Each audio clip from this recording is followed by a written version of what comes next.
Alright, so before we do any electrical work inside the vehicle, you want to disconnect your power source. In our case, 12 volt, $60 Walmart battery.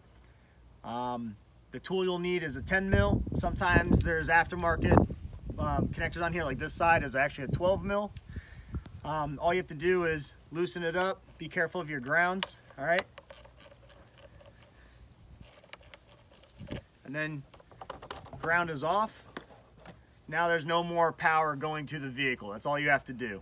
All right, now you can work on the vehicle without having the risk of electrocuting yourself. That's it. All right, Anthony Supra here. I'm going to show you how to take apart your dash. I know it's nighttime, but I'm short on time, and I'm gonna do the best I can to teach you guys how to remove all of this fairly simple with two tools, Phillips head, and a little plastic pop tool. You don't technically need this, but it helps for certain panels. So first thing we're going to do, in this case, you're going to take off your shifter handle, all right, and then you'll be able to take the panel off. All right, that's out of the way. Then this all basically pops out. You have a pop right here, and then you have pops here, and in the corner here it's getting kind of bound up. That's where this tool will come in handy, and then you would just pry up. This was kind of broken on this car, so the pops kind of suck. And you can pull the e-brake out of the way, slide this panel out. You have a clip here, clip here, clip here. This clip's broken, and a clip here. All right, and then it just clicks into place. Now this is out of the way. All right, the next one you're gonna have to do is actually the odometer panel. You have some Phillips heads that hold it in place at the top here, and we'll be removing that. You tilt the steering wheel down to get it out of your way. And a stubby Phillips head would be ideal for this.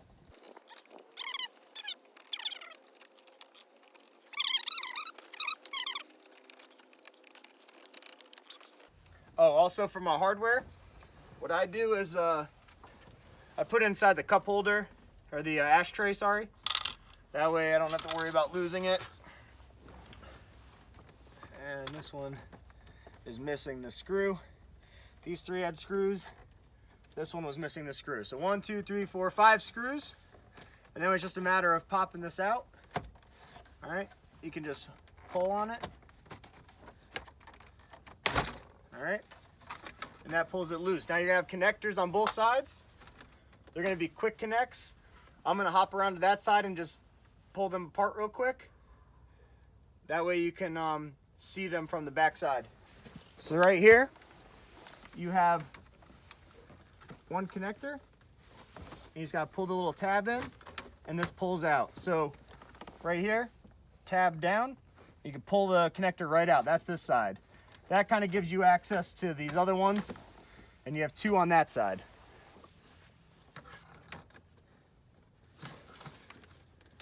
There we go. That one's out. And for the hazards is out.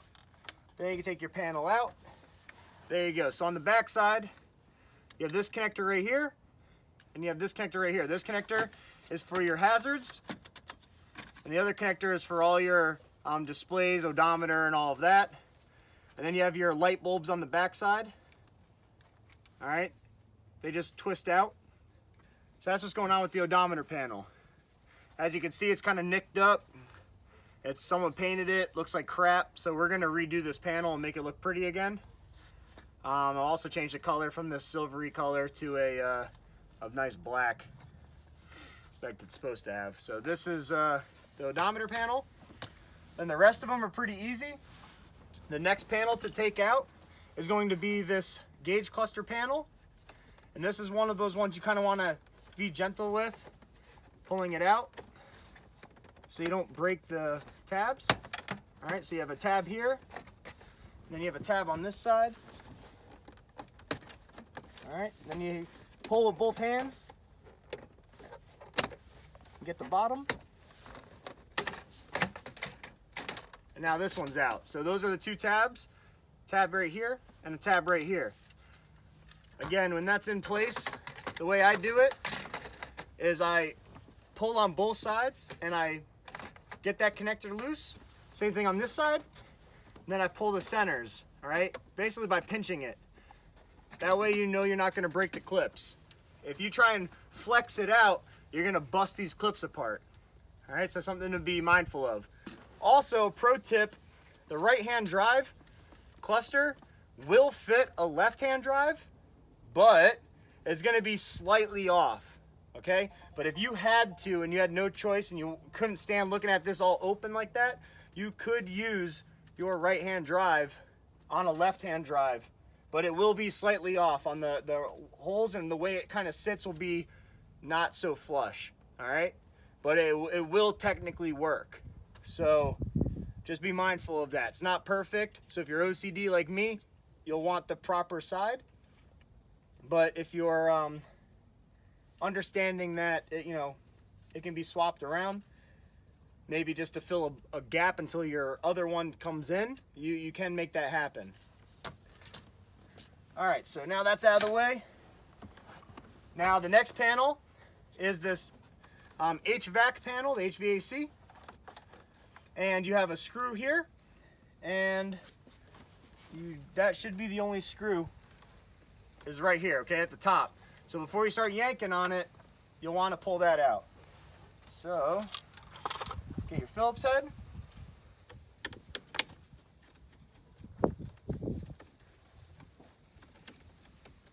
All right, screw out. That's out of the way. And then you have a pop here, the pop here, and there's gonna be another one over here. So you're not gonna just yank in the middle, all right? You wanna find where it separates, all right? Same thing, come at the bottom, pull it, come up the side, pull it, and then right here, you don't wanna just pry up on the bottom, pry up on the top as well, and then the top piece up there. Now it separates. You have two connectors in the back for the HVAC unit. You have a connector at the top for your clock, and you have a connector at the bottom for the cigarette lighter. So I'm going to disconnect the cigarette lighter first, which is just this pull tab. Then I'm going to disconnect the orange tabs to the back of the HVAC, which is a simple push tab just like the other ones. All right. Also, when you pull them out, don't pull by the wires. That's not a good thing to do. Pull them by the actual plug, and I can show you a little bit better detail here in a second. And sometimes you have to wiggle them back and forth a little bit, and sometimes they're somewhat stubborn, like this one's being. Okay. And then last one is the clock, which is also a pull tab, and then this is out of the way. Now, with that being said, I'll flip it to the back side so you can see. These are the HVAC connectors. They're just the push tabs. I know you can't see from down there, but it's the same as the plug up here. You have another one up here for the clock. If you ever wanted to change clocks to maybe a JDM clock or another clock, they're all interchangeable. It's just the 3 screws on the back side. This one's loose, so somebody was messing with that. You have your tabs that you don't want to break. All right, you can see how they go around the sides. And then you have your cigarette lighter, which in this case, this one's broken as well. So somebody didn't know what they were doing when they took this apart the first time.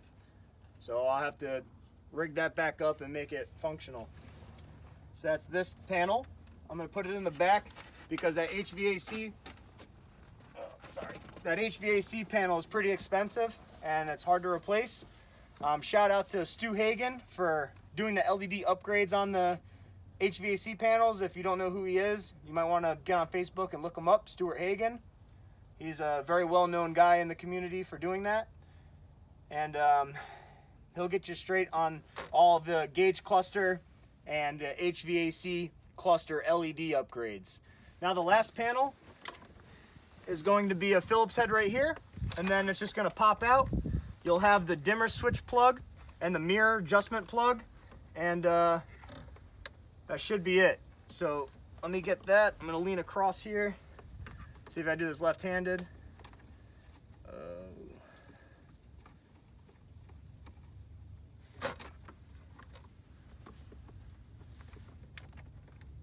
All right, screw. It'll be the same deal. I'm gonna pull and pull. Now this one's kind of tight, so I'm not just gonna yank it from the top. I'm going to come up underneath and pry it up. All right, that gave me the slack I needed in order to not break my connectors. This one wasn't even plugged in for my mirrors. That explains why they weren't adjusting.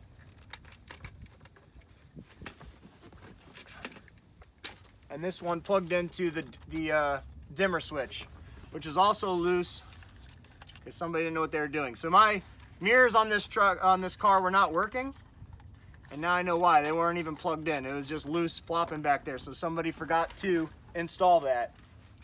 So that's how you remove your dash panels. Then you might want to go a step further. Let's say you want to look at your wiring and you want to take the gauge cluster out. This is simple as well. You have a Phillips head screw here and a Phillips head screw here. You have one right here in the center and another one here in the center on the left side. So 4 Phillips heads total, and then this gauge cluster will be removed. The radio is another hot one that people want to remove. So get these wires out of my way. All right, so you have a Phillips head missing, another one in the back, and 2 right here. So there's 4 total. And then this whole head unit will pull out, and if it was wired correctly, you'll have a quick disconnect. If they hardwired it, then I'm gonna have some problems. So I guess we'll see what they did with that, just out of curiosity.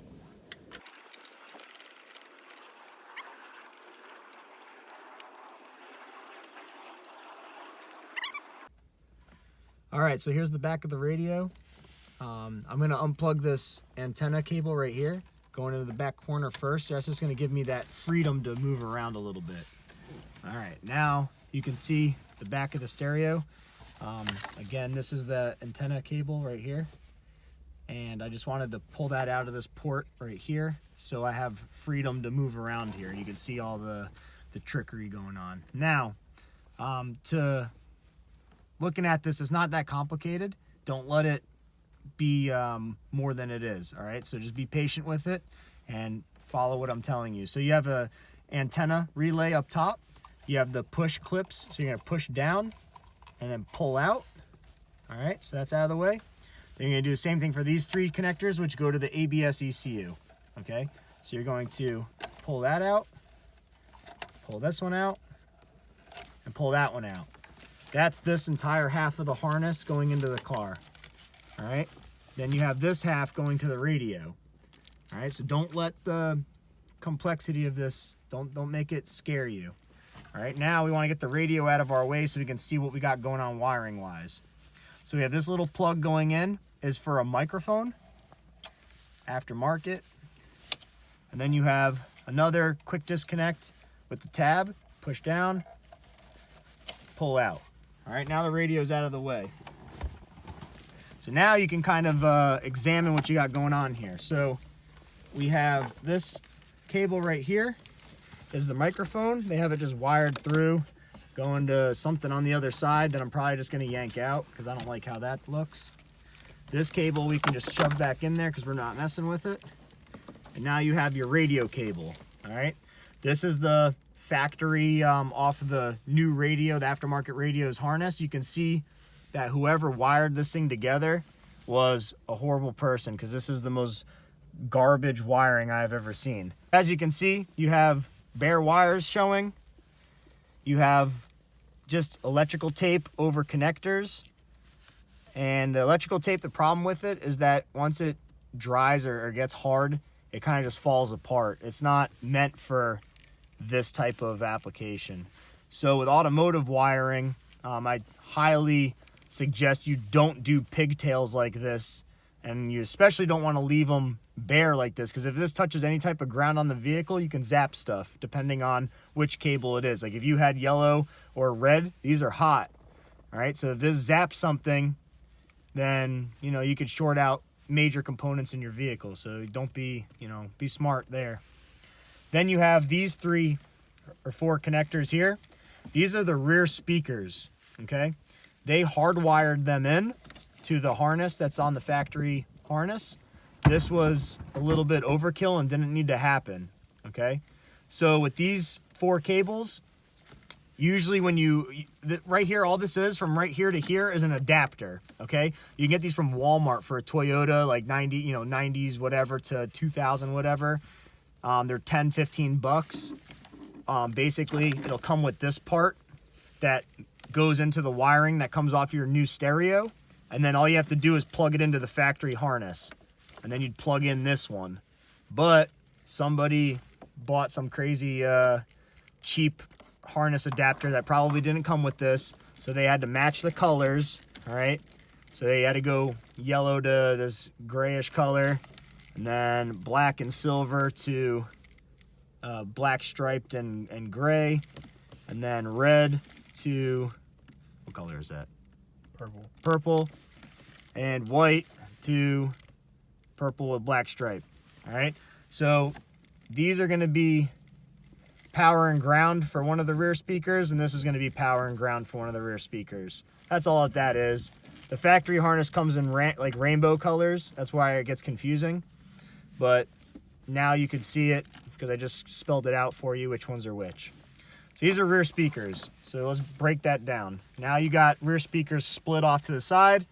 Now what do you have left? All right, black is ground here, all right, coming off of your connector, okay? But as you can see on the back side, all the colors are different.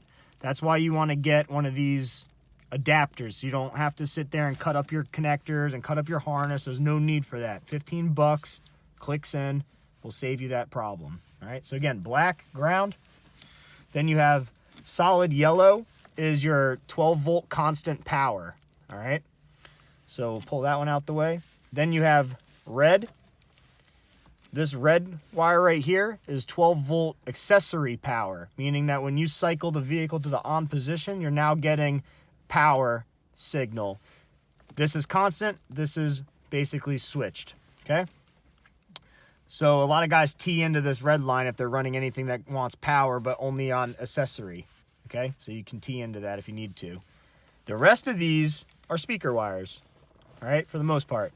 This blue and white one is an antenna or a remote wire that's not being used. And the smart thing would have been just to cut the end of it off so you don't have bare wires touching stuff and possibly shorting out and having, you know, problems. So this is not needed. The next one is this orange and white is a dimmer. All right, that's just a dimmer for the radio. Not all stereo head units will utilize this. It all depends on the type of radio and the way the interface on the car works. This is typically not used, but in this case, they used it, okay?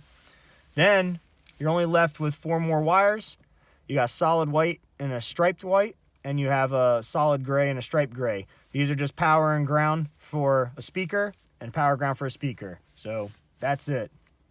It's really that simple. So again, power cables, ground, antenna, dimmer, your 4 cables for your speakers in the front, and then 4 cables for the speakers in the rear. That's all that's going on with this. So this big scary mess is really not that bad. Now, when you do wiring, all right, this nonsense here, that's not how you do it, okay? Not at all. This is garbage wiring. All right, so you have these two. If you were going to do a pigtail, you would just pinch and twist. All right, that's a hands down better connection than what they just had. And then you could either solder this, then you could put, you know, you'd have your heat shrink that you'd slide over and heat shrink it that way. Or you can go and get one of the connectors from the auto parts store, those little cap ones, slide them over and crimp it. On automotive, I recommend crimping it with the good connectors, which I'll probably show you in another video on wiring this up, mainly because solder can crack if it's not done properly, and a lot of people don't know how to solder properly. So that's just one of those things that if you're not comfortable with it and you've never practiced with it, maybe messing on a Supra isn't the first time you should be doing it, and you should look at a video on how to solder. All right, before you do anything, maybe practice on some wires and learn that skill. All right, but that's it. That's what this crazy mess was. Don't let this harness scare you. All right, there's nothing to it. Amplifiers, radio.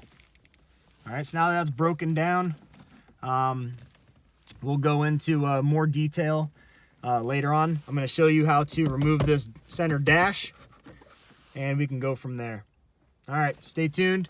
Anthony Supra here, and yeah, I'll get you guys straight on how to work on Supras. Peace.